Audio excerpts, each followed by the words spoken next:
51-ci suala baxaq. DNT molekulunda 2000 guanin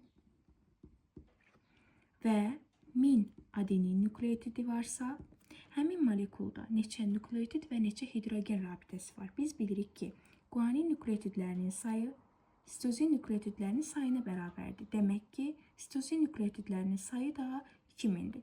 Adenin nukleotidlərinin sayı isə timin nukleotidlərinin sayına bərabərdir. Deməli, timin nukleotidlərinin sayı da 1000 ədəddir.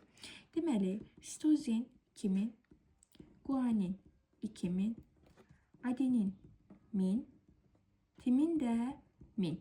Toplam bizdən nukleotidlərin sayını istəyir. Toplam nukleotidlərin sayı cəmləyib müşahidə edirik ki, 6000-dir. Bir də nə istəyir? Və neçə hidrogen rabitəsi var? Hidrogen rabitəsinin sayını istəyir. Hidrogen rabitəsinin düsturu da belə tapılır. H bərabərdir 2A plus 3Q. Yəni, adenin nukleotidlərinin sayını 2-yə vururuq, guanin nukleotidinin sayını isə 3-ə vururuq və cəmləyib hidrogen rabitəsinin sayını tapırıq. Düstura əsasən 2 vurulsun. Adenin nukleotidinin sayı nə qədərdir? 1000. Üzərinə gəlirik. 3 vurulsun. Guanin nukleotidinin sayı nə qədərdir? 2000. Burada cavabı tapırıq ki, 8000 hidrogen rabitəsi var. Ümumi nukleotidlərin sayı isə 6000-dir. Cavab olacaq C variantı. 51-də cavab olacaq C variantı. İndi keçək 52-ci sualın izahını verək. 52-ci sualda bizdən nə istəyir? Bizə ortofosfat turşu qalıqlarının sayını verib 52-ci sualda. Deməli, ortofosfat turşu qalıqlarının sayı bərabər olub 24000-ə.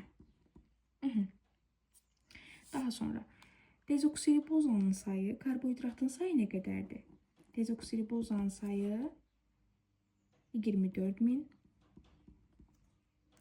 Timin nukleotidinin sayını verib 8000. Bu molekulda neçə sitozin var? Sitozinin sayını bizdən istəyir.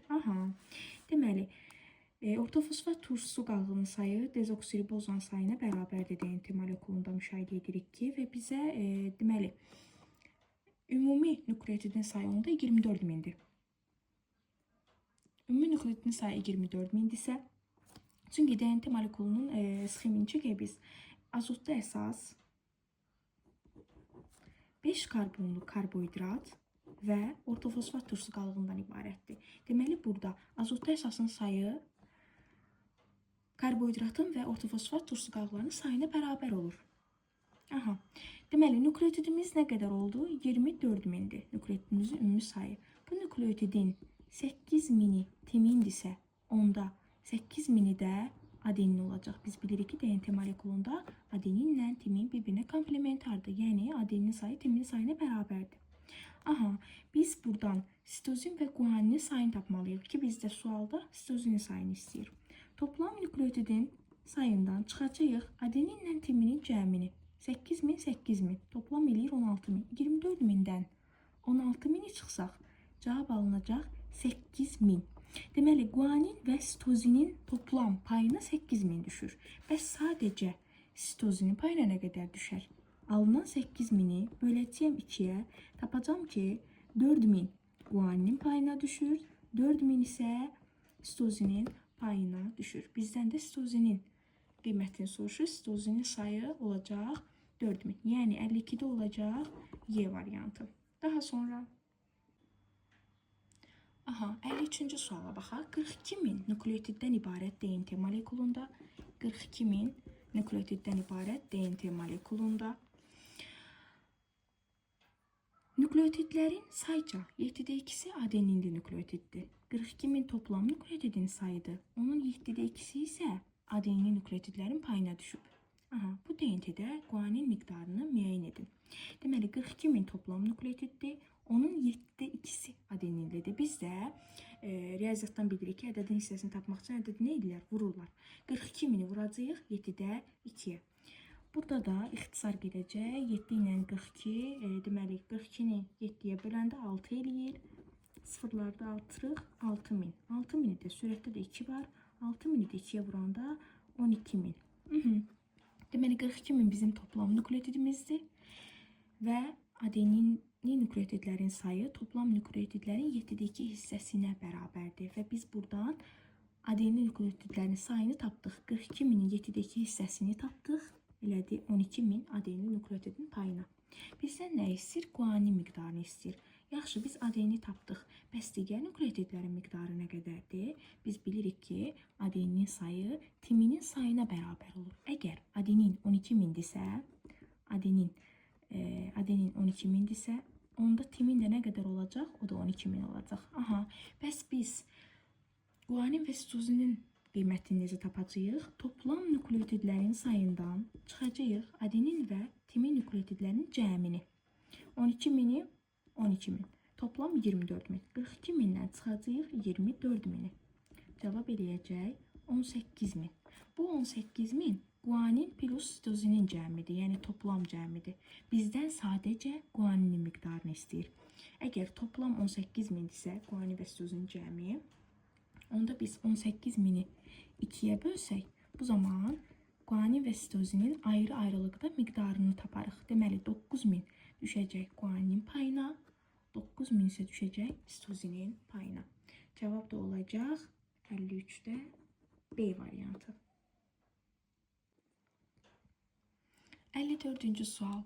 1000 nükleotiddən ibarət DNT molekulunda DNT molekulunun miqdarı nə qədər oldu? 1000 nükleotiddən təşkil olunub. Aha. DNT molekulunun sintez zamanı neçə molekul su əmələ gələr? Biz bilirik ki, suyun miqdarı nükleotidin sayından bir vahid az olur. Yəni N-1 bərabərdir H2O.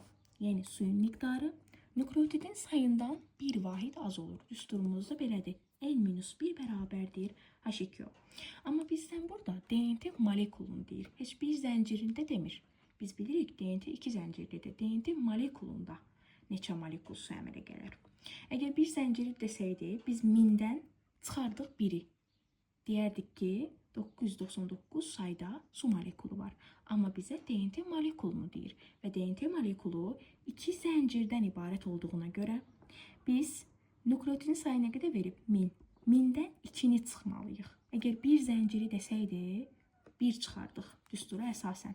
Amma DNT molekulu 2 zəncirli olduğuna görə 1000-dən çıxırıq 2-ni, 998 sayda su molekulu əmələ gəlmiş olacaq. Aha, 55-ci suala baxaq. Hidrofil maddələri müəyyən edin. Biz yadımıza çalaq ki, hidrofil maddələr hansı maddələrdir? Uşaqlar, hidrofil maddələr suda yaxşı həll olan maddələrdir. Baxaq variantlara. Glikoza. Bəli, glikoza monomerdir. Belə deyək, monosaxariddir glikoza. Glikoza monosaxarid olduğuna görə biz bilirik ki, monosaxaridlər suda yaxşı həll olur. Deməli, birinci variantı götürəcəyik 55-də. 1 aiddir. Aha, 2-yə baxaq. Lipid. Lipid xeyr. Lipidlər suda həll olmayan birləşmələrdir. Lipidi götürmürük. Bizə çünki hidrofil maddələri istəyir. Yəni suda yaxşı həll olan maddələri istəyir. 3. Fruktoza. Fruktoza da monosaxaridlərə aiddir. O da suda yaxşı həll olur. 4-ə baxaq. Xolesterin. Xeyr, xolesterin suda yaxşı həll olmur. Yağ. Özümüzdə bilirik ki, yağlar suda yaxşı həll olmurlar. Ümumiyyətlə, yağlar suda həll olmur. 6-ya baxaq. Qələvi. Bəli, qələvilər suda yaxşı həll olur. 7. Nişasta. Nişasta da polisaxariddir. Xolesterin də polisaxariddir. Polisaxaridlər suda həll olma qabiliyyəti zəifdir. Daha sonra 8-ə baxaq. Pentoza. Pentozanı götürəcəyik. Bəli. Daha sonra xorəktuzu. Bəli, xorəktuzu da suda yaxşı həll olur. 1, 3, 6, 8, 9. 55-də olacaq A variantı. 56-ya baxaq. Lipid deyil. Baxın, bütün yağlar lipidlərə aiddir. Lipid daha geniş bir anlayışdır. Bütün yağlar. Baxaq, A, D, Y, K vitaminləri. A, D, Y, K vitaminləri yağda həll olan vitaminlərdir. Bunlar lipidlərə aiddir. Amma gliserin isə lipidlərə aid deyil. 56-da olacaq B variantı. Daha sonra 57-ci suala baxaq. 57-ci suala baxaq. ATF DNT-nin adenin nükleotidindən nə ilə fərqlənir? ATF-in quruluşuna baxaq. ATF azotlu əsas, 5 karbonlu karbohidrat və 3 ədəd ortofosfat turşusu qalığından ibarətdir. Və karbohidratı ribozadır. DNT-nin quruluşunu çəkək. DNT azotlu əsas, 5 karbonlu karbohidrat və 1 ədəd ortofosfat turşu qalığından təşkil olunur və DNT-nin karbohidratı isə dezoksiribozadır. Aha, fərq nə oldu? Ortofosfat turşu qalıqlarının sayı, həmçinin də karbohidratın quruluşuna görə. İndi varianta baxaq. Ortofosfat turşu qalıqlarının sayı və karbohidratın quruluşuna görə. Aha, doğru variant oldu. 57-də A variantı. 58-ə baxaq. ATF RNT-nin ADN-də nukleotidindən nə ilə fərqlənir? ATF-in quruluşunu çəkək. Azotda əsas 5 karbonlu karbohidrat riboza, 3 ədəd ortofosfat turşu qalığı. Bu oldu ATF. Bir də RNT-ni çəkək. RNT isə 5 karbonlu karbohidrat, azotda əsas 5 karbonlu karbohidrat riboza və 1 ədəd ortofosfat turşu qalığı, 1 ədəd ortofosfat turşu qalığı. Deməli, fərq nə oldu? Ortofosfat turşu qalıqlarının sayına görə. Doğru variant 58-də D variantıdır. Daha sonra 59-a baxaq. İşləyən əzələ hüceyrəsində hansının miqdarı nisbətən az olur? Əgər əzələ işləyirsə, bunun üçün enerji sərf edir. Həmin enerjini də ATF-dən alır. 59-da olacaq D variantı. 60-cı suala baxaq. DNT molekulunun hər hansı bir zəncirinin müəyyən sahəsində nukleotidləri bizə necə verib? Hansı ardıcıllıqla verib? Adenin, timin, guanin, sitozin, timin, və sitozin bu şəkildə verib. Və DNT molekulu hər hansı bir zəncir müəyyən bir hissəsində birdən digər zənciri soruşur. Və biz bilirik ki, adeninin qabağında nə dayanır? Timin, timinin qabağında adenin, guaninin qabağında sitozin, sitozinin qabağında guanin, timinin qabağında adenin, timinin qabağında adenin, timində adenin və sitozində isə guanin dayanır. Uyğun variant 60-da olacaq C variantı. 61-ci suala baxaq. Ən sayda triplet olan mRNT-də neçə nukleotid olar? Tripletin sayını bizə nə qədər verib? Ən sayda neçə nukleotid olar? Baxın, burada nukleotid sayı neçədə nədir burada? Neçə nukleotid var? 3 nukleotid var. Neçə triplet var? 1 triplet var. Və bizə nə deyir? Bu sadəcə misal olaraq göstərirəm. Yəni, burada 3 nukleotid var və 3 nukleotid birləşir, 1 ədəd tripleti yaradır. Yadda saxlayın, 3 nukleotid birləşir, 1 ədəd tripleti yaradır. Və bizdən də deyir ki, ən sayda triplet var. Tripletin sayı n-dirsə, onda nukleotidin sayı neçə olar? 3n olar da. Çünki nukleotidin sayı gözlə də görünür ki, tripletin sayından 3 dəfə çox olur. Əgər tripletin sayı n-dirsə, nukleotidin sayısı olacaq 3n. Yəni, 61-də olacaq B variantı. 62-yə keçək. Ən sayda nukleotid olan mRNT-də neçə triplet olar? Bu dəfə onun tərsini soruşur. Deyir ki, nukleotidin sayı n-dirsə, nukleotidin sayı n-dirsə, onda tripletin sayı nə qədər olar? Tripletin sayı ondan 3 dəfə az olar. Müşahidə edirik ki, biz tripletin sayı nukleotidin sayından 3 dəfə az olur. 62-də də olacaq Y variantı. 63-ə baxaq. RNT molekulunun hər hansı bir səbəbdən parçalanması nəticəsində aşağıda göstərilənlərdən hansı əmələ gəlməz?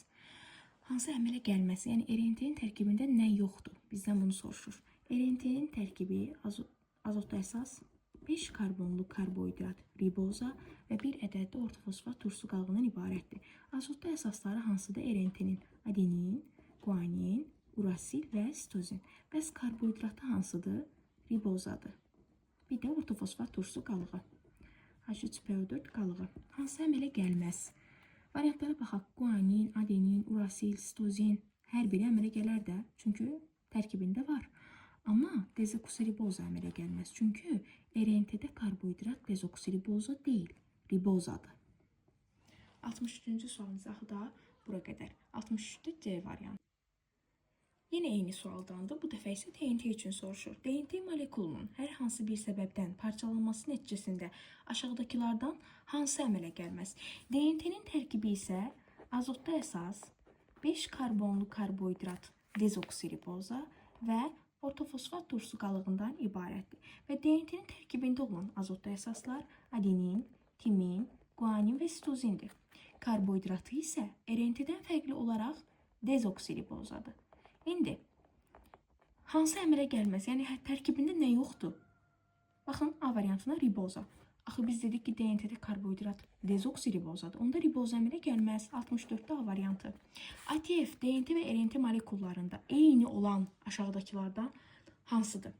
Hər birində olan nədir? Baxın, ATF-in tərkibində olan yeganə azotlu əsas hansıdır? Adenindir. Həmin adenin azotlu əsas həmçinin DNT-də də var, həmçinin RNT-də də var. Yəni, adenin azot əsaslarının quruluşuna görə bir-birindən oxşuyurlar. Adenin nukleotidin quruluşuna görə xeyr. Azotlu əsasının quruluşuna görə bir-birindən deməli, eynilik var. 65-də B-dir. 66-ya baxaq. Urasil, ortofosfat turşusu qalığı. X-i müəyyən edin. X hansıdır? Azotlu əsası urasil olan hansıdır? Karbohidrat nə olacaq burada? Deməli, bu RNT-dir. RNT-nin karbohidratı nə olur? Riboza olur. 66-da Y. 67-yə baxaq. Baxın, azotlu əsası timindir. Aha, karbohidrat hansı olacaq? Əgər timin varsa tərkibində, deməli bu DNT-dir. DNT-nin də karbohidratı dezoksiribozadır. Yəni C variantı. 68. Nuklein turşusu zəncirində nukleotidlərin hansı ardıcıllığı ola bilməz? Aha, hansı ardıcıl ola bilməz? Baxın, biz DNT-dən danışanda demişik ki, DNT-nin azotlu əsasları adenin, guanin, sitozin və timindir. RNT-də hansıdır? Adenin, guanin, sitozin və urasil. Yəni, urasil ilə timin eyni vaxtda ola bilməz zəncirdə. Baxaq, hansında var eyni vaxtda? C variantına baxın, həm timin var, həm urasil. Axı, bu mümkün deyil. Çünki urasil RNT-də olur, timin də DNT-də olur. İkisinin bir variantda olması, bir zəncirdə olması mümkün deyil. 68-ci C. Yine eyni sualdır. Bu dəfə deyir ki, hansı ardıcıllıq ola bilər? Yəni, timin olan yerdə urasil olmasın və yaxud da urasil olan yerdə timin olmasın. Baxaq, birincidə timin də var, urasil də var. Bu mümkün deyil. Bizdə mümkün variantı istəyir. Burada da urasil də var, timin də var. Deməli, bu da mümkün deyil. Urasil, timin mümkün deyil. Urasil, timin mümkün deyil. Amma Y variantında isə yalnız timin var. Deməli, bu uyğundur. 69-da Y variantı. Əgər ATF molekulundan 2 ortofosfat turşusu qalığı ayrılsaydı, onda o hansı polimerin monomeri olardı? ATF azotlu əsas, 5 karbonlu karbohidrat riboza və 3 ədəd də ortofosfat turşusu qalığı deyir. İkisini deyir olmasaydı. Hansına oxşayardı? RNT-yə oxşayardı da. Çünki karbohidratda RNT ilə eynidir, ribozadır. 70-də olacaq A variantı. 71. Əgər RNT-nin adenli nukleotidinə 2 ortofosfat turşusu qalığı birləşsəydi, bu nukleotid nəyə çevrilərdi? RNT-nin quruluşunu çəkək. Azotlu əsas, 5 karbonlu karbohidrat riboza, ortofosfat turşusu qalığın sayıda 1 ədəd olur RNT-də. Normalda belədir. Bizə deyir ki, RNT-nin adenli nukleotidinə 2 ədəd də ortofosfat turşusu qalığı birləşsəydi, hansına oxşayardı? ATF oxşayardı. Hansı azotlu əsasların molekul kütlələri cəmi digərlərinin cəmindən daha çoxdur?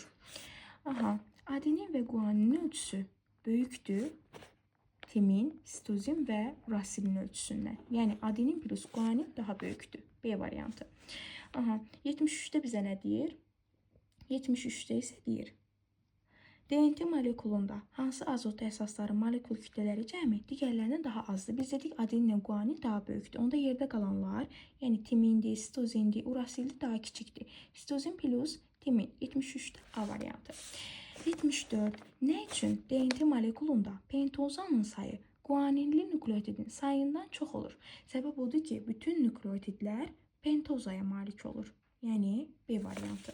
75-ə baxaq. DNT molekulunun bir zəncirinin sintez zamanı 142 molekul su ayrılırsa, bu DNT molekulu cəmi neçə nukleotiddən ibarətdir? Biz bilirik ki, DNT 2 zəncirlidir. Bizə DNT-nin bir zəncirinin sintez zamanı 142 molekul su ayrıldığını deyir.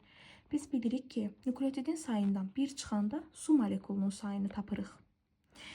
Bizə nəyi verib? Bir zəncirin sintez zamanı 142 molekul suyun ayrıldığını. Deməli, suyun sayı məlumdur. N-1 bərabərdir 142. Onda N neçəyə bərabərdir? 143-ə. Aha, bir zəncirdə deməli 143 ədəd nukleotid var. Bəs, deməli, DNT molekulunda neçə nukleotid olar? Bir zəncirdə 143-dürsə, 2 zəncirdə 143-ü vuracağıq 2-yə, tapacağıq 286 ədəd nukleotid var. 76-ya baxaq. DNT molekulu 2860 nukleotiddən ibarətdir. Aha, toplam 2860 nukleotid var DNT molekulunda. Bu molekulun bir zəncirinin sintez zamanı neçə molekul su ayrılar? Aha, 2 zəncirdə toplam 2860 nukleotid var. Bəs bir zəncirdə nə qədər nukleotid olar? Tapmaq üçün 2860-ı böləcəyik 2-yə, 1430. Aha, deməli, hər zəncirdə 1430 nukleotid var. Bizə deyir ki, bu molekulun bir zəncirinin sintez zamanı neçə molekul su ayrılar? Aha, biz necə tapırdıq suyu? N-1 bərabərdir H2O. Yəni, nukleotidin sayından 1 çıxanda su molekulunun sayını tapırıq. Yenə, nukleotidi necə tapmışıq bir zəncirdə? 1430 və nukleotidin sayından 1 çıxaraq suyun sayını tapacağıq. 1430-dan da 1 çıxanda cavab eləyir 1429. 77-yə baxaq. DNT molekulu 328 nukleotiddən təşkil olunub toplam. Onda 11 zəncirinin sintez zamanı neçə molekul su ayrılar? Toplam 2 zəncir 328 nukleotiddir. Bəs bir zəncirdə neçə nukleotid var?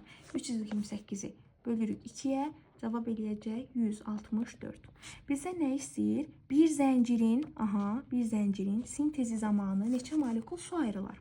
Bir zəncirdə nukleotidin sayını tapdıq. Əgər nukleotidin sayını tapmışıqsa bir zəncirdə, həmin nukleotidin sayından 1 çıxanda su molekulunun sayını tapacağıq düstura əsasən.